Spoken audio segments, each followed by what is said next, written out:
mahtamul prağı hak üçün. Ya yaradan maradıma yetirgil, ya cemali celilillah hak üçün. Kereminden akvalıma dest vergil, o valadım Safiyullah hak üçün. Edeb ekrami, şerm hayası, delil burhandır onun güvesi. Eleme gark etti onun duası, dostun Nuh Nebiyullah hak üçün.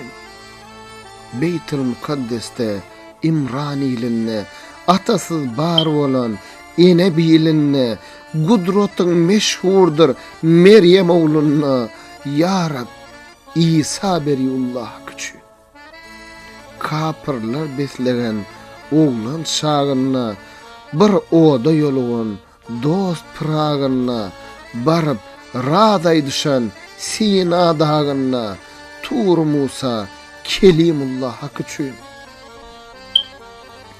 Otloyup sulanan arş ağlada, goçkorlar gönderip kıllın adada, İsmail Gurvanın bollu minada, Ya İbrahim Halilullah hak üçün. Bu yolla park etmez beyler, sultanlar, ya gayipler, doğru yola eltenler, 10 kımam, 7 veli, çiltenler, Hadar İlyas, Nebiyullah hak üçün.